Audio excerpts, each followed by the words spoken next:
They almost made it. They almost made it through a whole trip with no issues, but but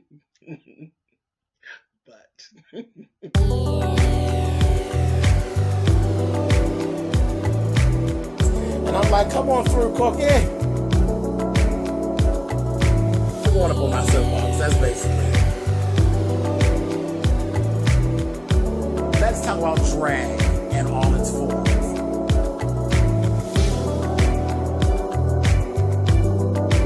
What, Cookie?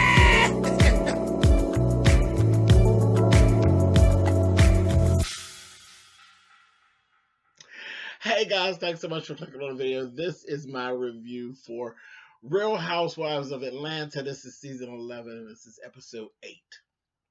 And like I said, they almost made it through a whole girls' trip without any altercations. And then there's but, period, period, period.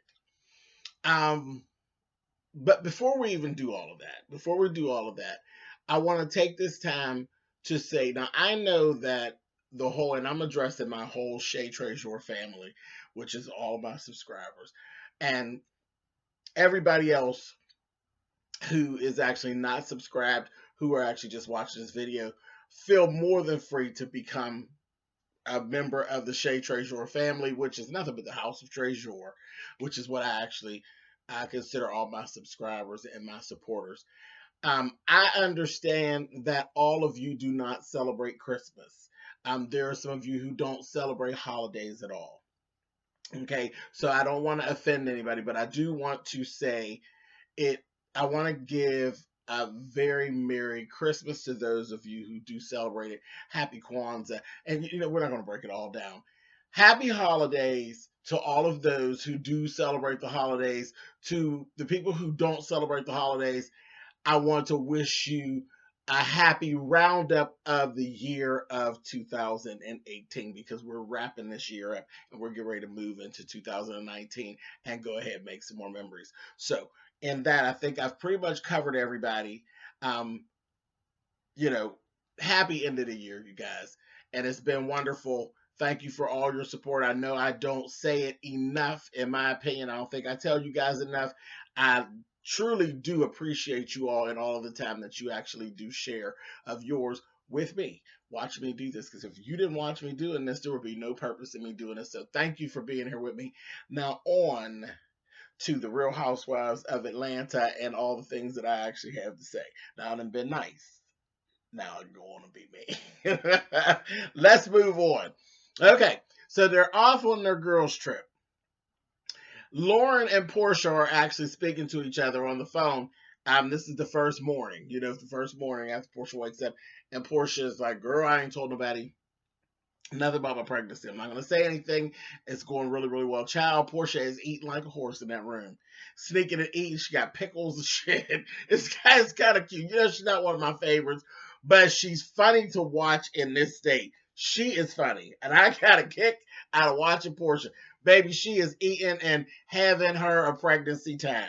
And a pregnant woman is a fun woman, for the most part, when they're not sick or having difficulty, just them being in their glow and just doing them and not worrying about weight and you're not worried about anything but the child that you are actually carrying in your belly, and it's a happiness. So even when they're not your favorite people and you're not really, she's just not one of my favorite people is all. I don't hate her or anything. She's just not one of my favorites, but she is fun to watch in this whole thing she got going on. She's actually happy.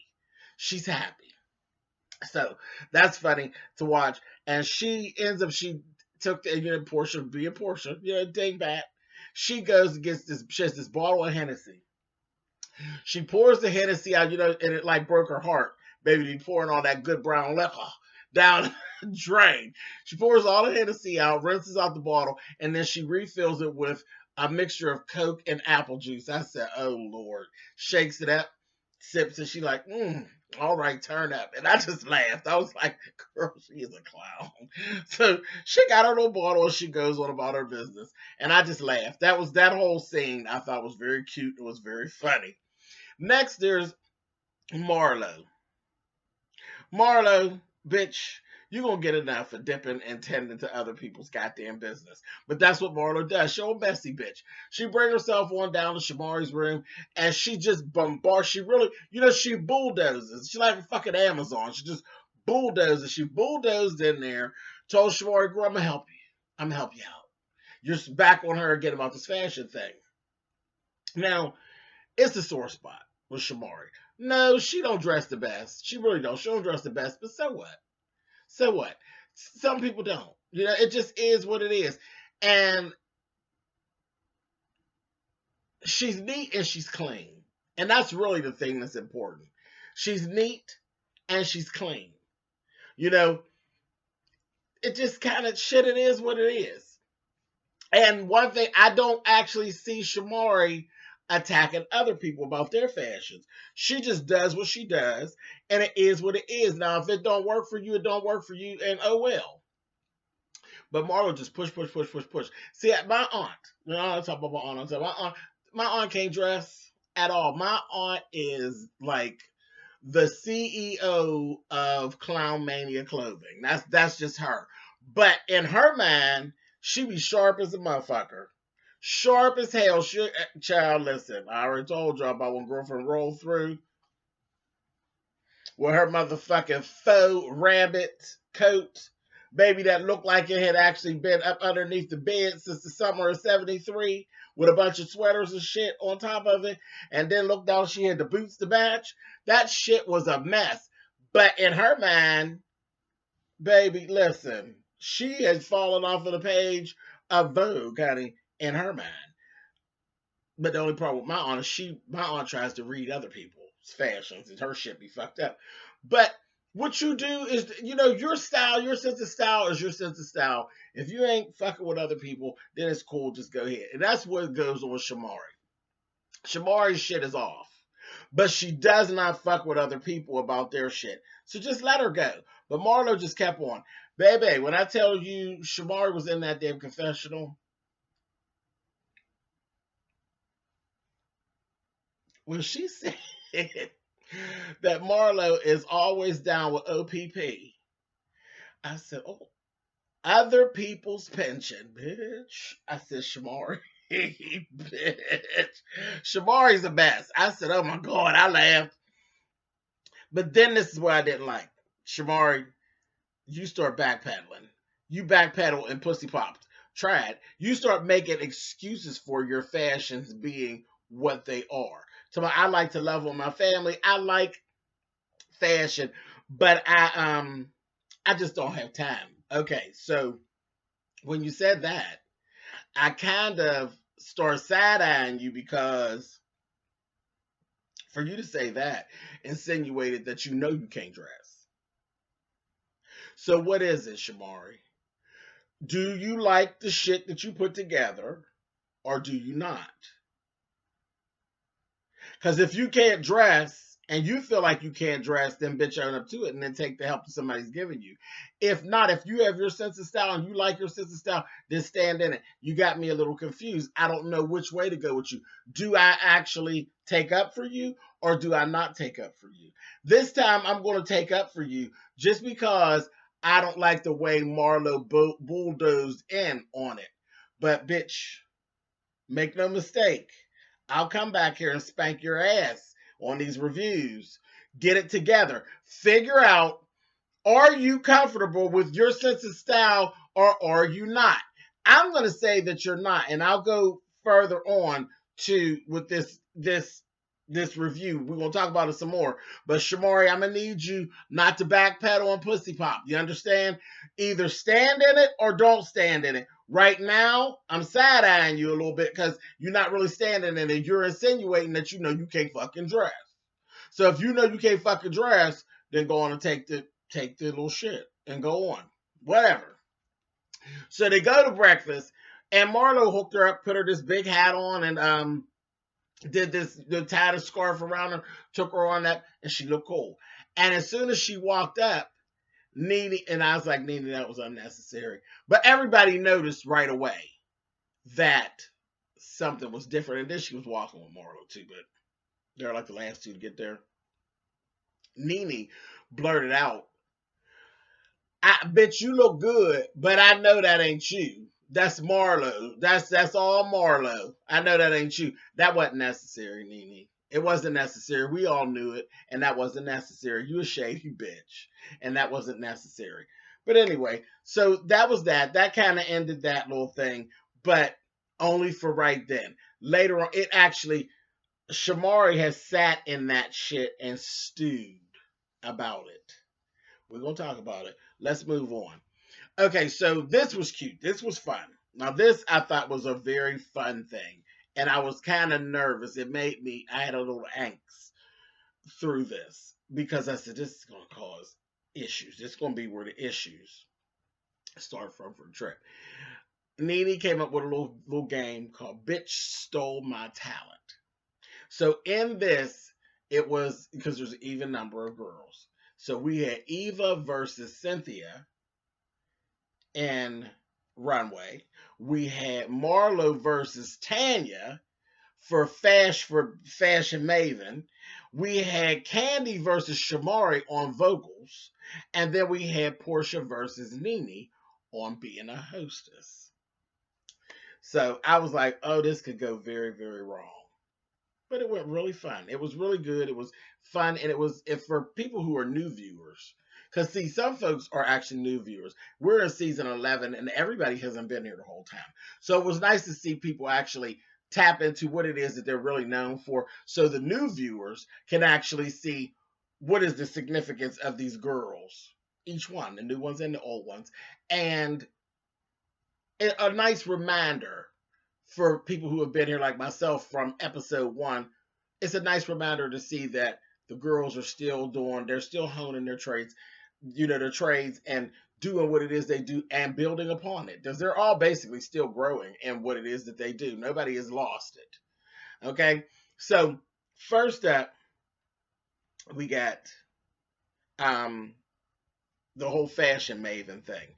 And Marlo, of course we know Marlo, how Marlo goes down. Marlo had this cute little outfit. It was so funny. They had to pry her into it, honey. I was like, Lord, but it was a cute outfit, and all the pieces were all matched up, and it was cool. It was like, all right, cool. So everybody was like, all right, Marlo. They were like, okay, so all right, Tanya, what you gonna do with that? So Tanya rolls upstairs. We don't know Tanya. We don't know Tanya. All we know is what Nene said about Tanya. She brought her in. She's her friend. Tanya came in, baby. Tanya rolls up. White jumpsuit, real cute white jumpsuit. Cute little black sandal. And she had these sunglasses on, and we're looking at her. She has this Chanel bag.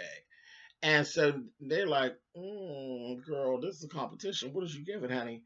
And now, when I tell you, at that point, Miss Tanya came to play. Miss Tanya must have hung out with some of the ballroom kids because, baby, she was giving it to you like she was straight up out of ball, honey. She gave, oh, yes, thank you so much, Marlo, for opening up for me. I appreciate it.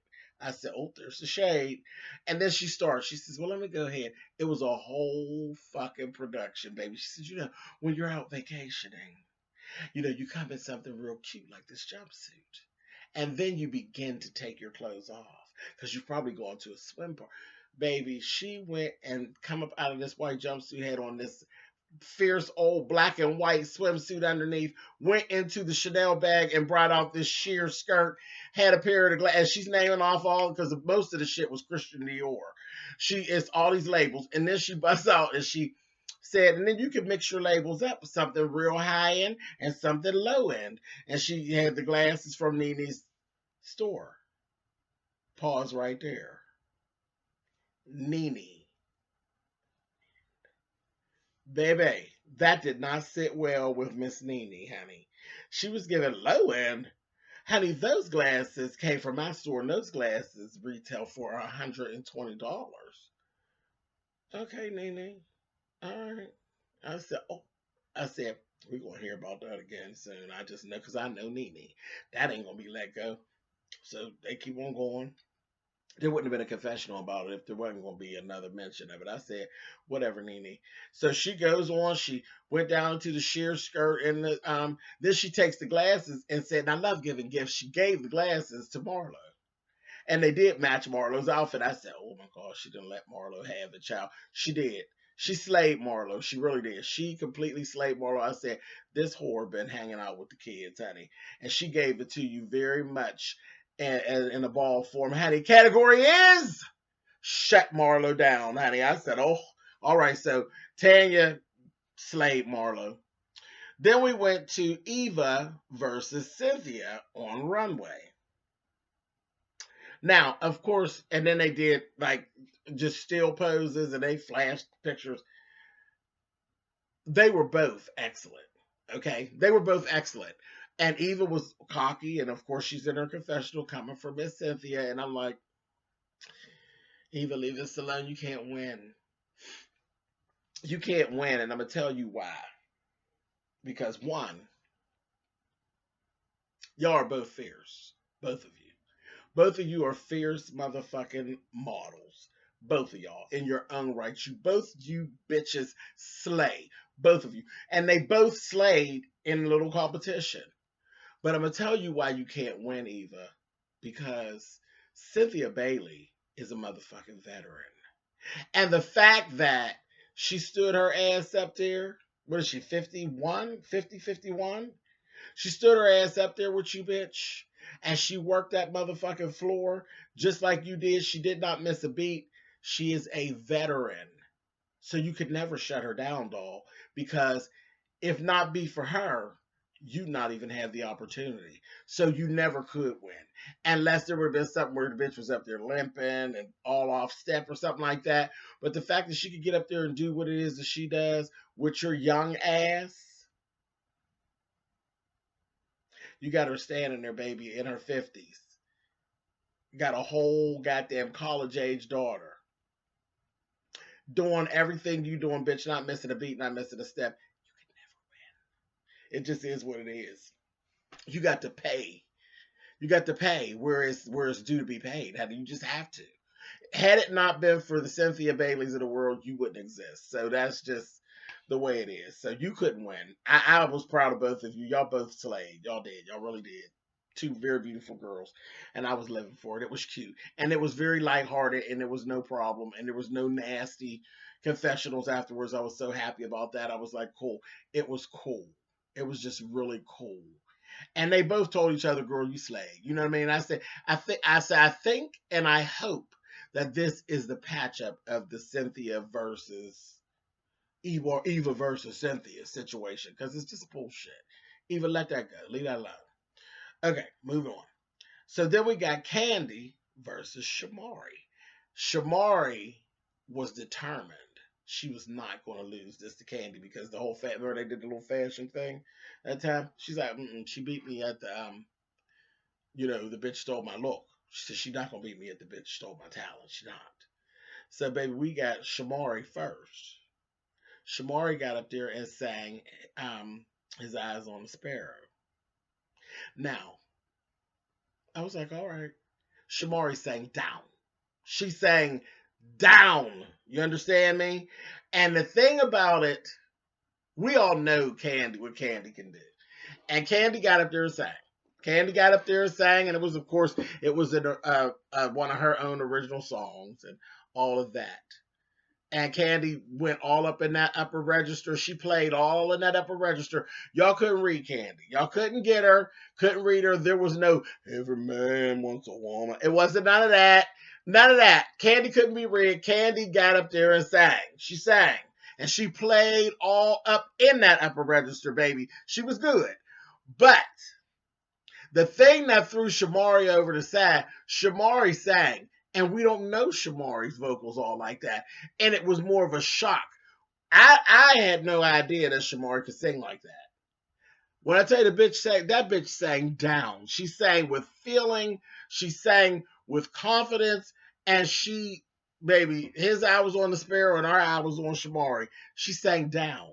So she sat Candy down, but it really was more of the, we don't really know her like that. We'll know her like that. So 11 seasons from now, some other girl will come along and do the same thing to Shamari, and it was cool. But her and Candy both, neither one of them had a reason to put their head down.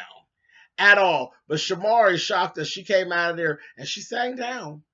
She sang down. I said, "Go ahead, Shamari. Girl, hats off to you, baby. You know you did that."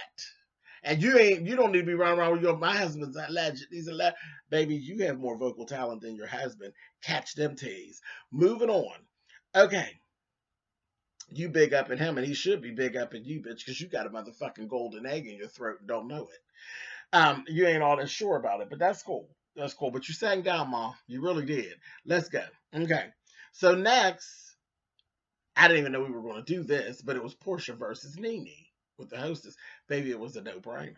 And Nene was like, "Oh yes, it's Nene." I said, "Oh, here she goes." But she did. She shut Portia down. She was good. Portia was good too, though. But Nene, Nene does Nene, and she loud. That's just her. It was her game. She should have won. Better win, dummy. But anyway, so everything was cool with that. I thought that was such fun. Like that was some really good grown ass women doing some teenage shit type of fun, and it was no shit and no hard feelings, or so we thought. Moving on. Okay, so after that, Eva, Candy, and Shamari went because it ended up raining. So they were supposed to do some stuff outside, but it didn't happen. Eva, Candy, and Shamari went to Aerial Pilates. Nene had set up an appointment for me to go to Aerial Pilates. That shit looked crazy.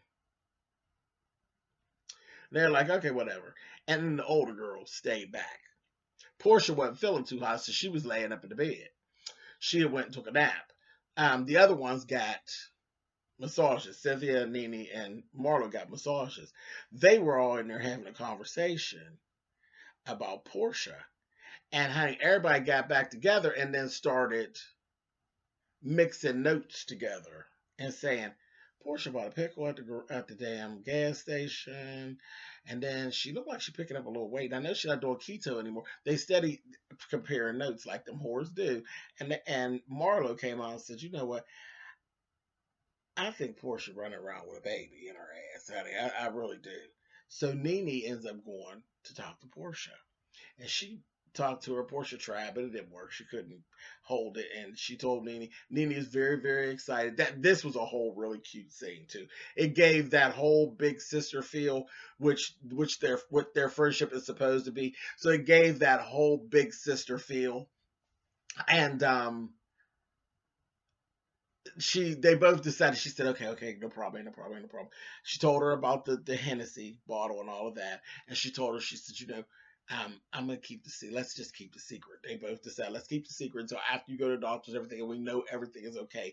Then we'll tell the girls. Just keep the secret.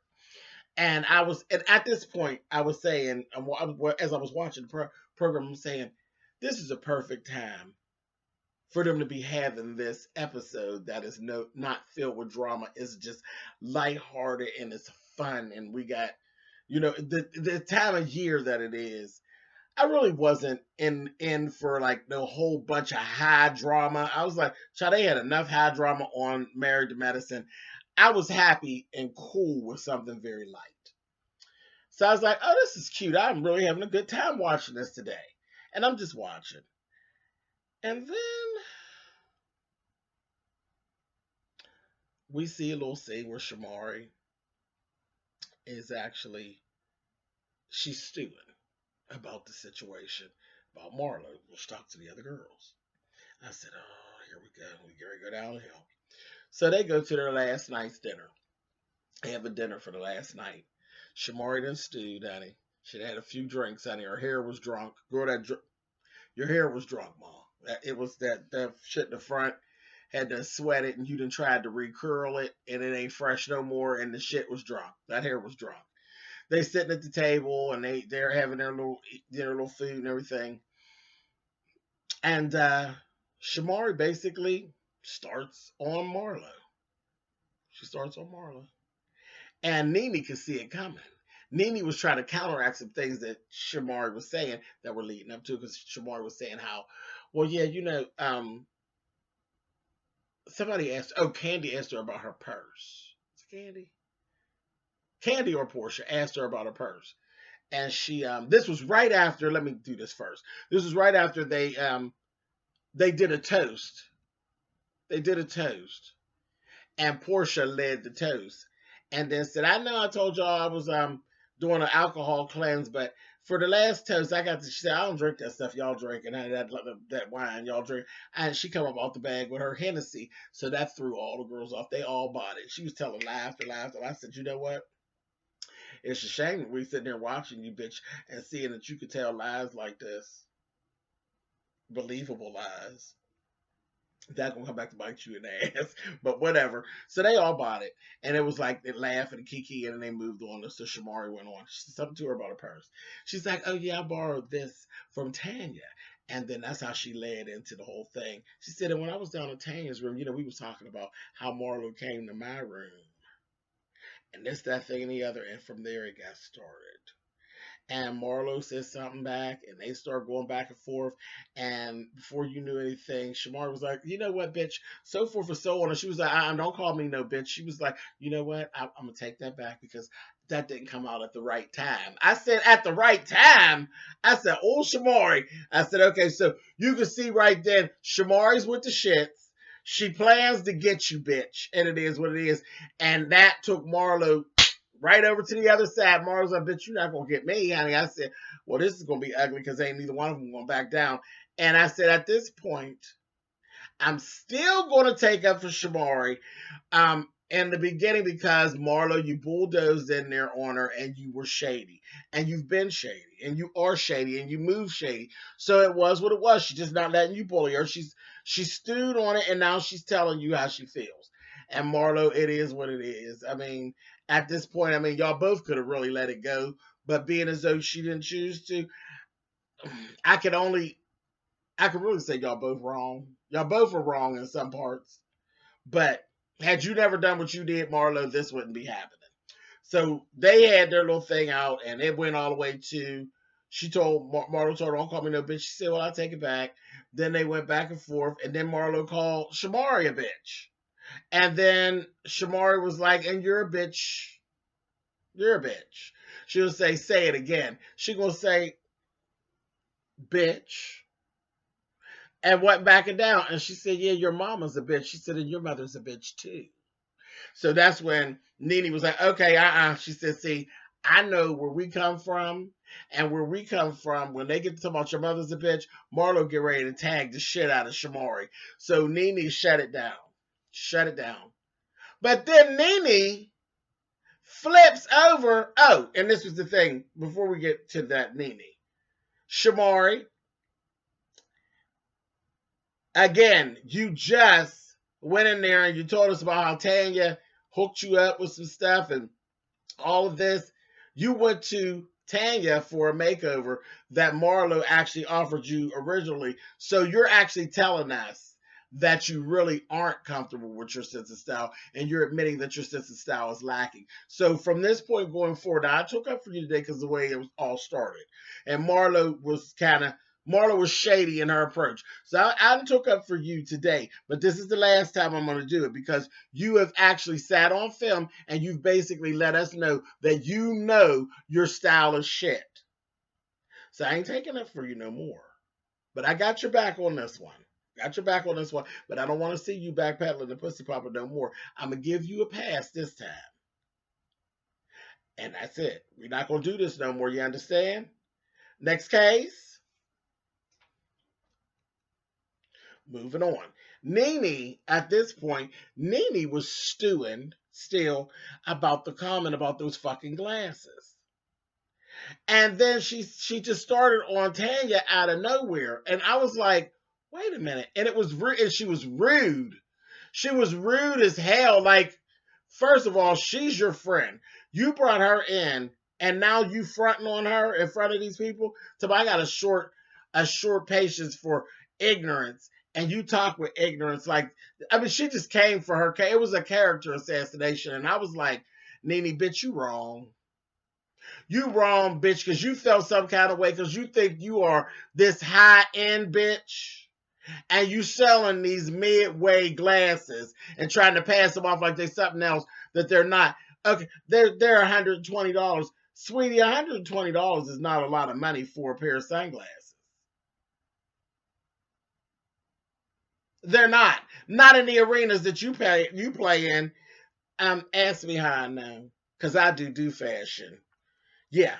I'm a fashion kid. I know my shit on fashion. And no, $120, baby, that is not the end all be all about no fucking sunglasses. $120. You're upset about that? No. You have no reason to be upset. It was no issue. She was at the point that she made, it told you, yes, I like labels, but I'm not a label girl to the point where I go all like that. I take something from everywhere. I mix and match my stuff. You can mix and match your stuff. And that's what she said. When I came into this group, I was like coined as this label girl. She was saying, I was clearing that up. You can mix and match your stuff. I shop from everywhere. I mix all my things together. And Nene was still going on. I'm like, Nene, you wrong, bitch. She ain't did nothing offensive to you, and she didn't explain it, and you still trying to come at her. But in the grand scheme of things, bitch, with everything she had on, at that little competition, Nene's glasses was motherfucking Walmart, okay? With everything. Bitch, your shit is not standing up with Christian Dior and motherfucking Chanel, Nene. Bitches, you ain't got it like that, boo-boo. Nene, the Nene brand don't stand with Christian. It don't stand with Chanel. Coco, you're not. Okay? Now take your little sunglasses and go sit down because you was wrong. You was out of order to bring your girlfriend there with your other girlfriends in front on her. And if I was Tanya, bitch, I would never speak to you again. I would never speak to you again. And I would have gave it to your motherfucking ass. I'd have called you a moose and all that other shit. Shout out to Alexander Rogers, because you know he always calls Nene a moose. I think that is so mean. Oh my God. But I would have called you, bitch, I'd have called you all kind of names. I'd have read you for filth. I would have tore your ass apart. I'd have tore you up. And I would have. I would have tore you up, never to be seen on the program again. Very much Claudia style. You remember how Claudia tore you up that time? You remember Claudia Jordan. Remember when she tore you up? Never to be seen on the program again? Baby, that's what they'd have gave to me. It would have been on my little slip. Never to be seen again, because I'd have lit your motherfucking ass on fire. I'd have tore you up. You were out of order when coming at Tanya like that. She didn't deserve that. She didn't do anything. She didn't do anything to you, Nene. You shady. You shady, and you are insecure. You're insecure, and I'll say it one more time. Everything that girl had on made your glasses look like some shit from Walmart. Moving on. So once they got that down, and they were like, okay, well, this is a wonderful trip, this, that, the other, then Portia comes up with some shit that she kind of was stewing on about Shamari, because she said, you went to her for fashion advice and all that, but wait a minute. At the same time, you talked about my man's green suit. You call him a leprechaun, baby. And that motherfucker Shamari stood in and she said, baby, all he needed was the hat and the gold and the little gold chips, honey. I said, oh, well, Portia, guess you should have shut up. She gonna say, yeah, well, your man, girl, you know, I likes me a nice eyebrow. Your man doesn't have any. And she was like, that's okay. That's okay. But I love a good Halloween costume, baby. Green suit, green gold chips and all. I said, oh, girl, leave Shamari alone today, Portia, because she's letting you have it. Just leave it alone. And Portia was fun shade, fun shade. There's like, yeah, fun shade. Yeah, it was a retreat. That's what that was. Portia's ass was retreating because she didn't have nothing else. Ronnie don't have any eyebrows. She said, yeah, girl, he don't need any eyebrows. He's a legend. I said, now that's the one time that the motherfucking legend status actually came. Shamari, you were on right there, bitch. Round 1 point for motherfucking Shamari, bitch. You won that one. But you better not backpedal no more about this fashion, bitch. Now, you know you done stated that you need help, and we're going to get it for you. You keep on hanging with Tanya, but she ain't going to be seen on film no more, probably. So, you know, that's what it is. Anyway, that was it. It was a good episode, and they almost made it home without no bullshit.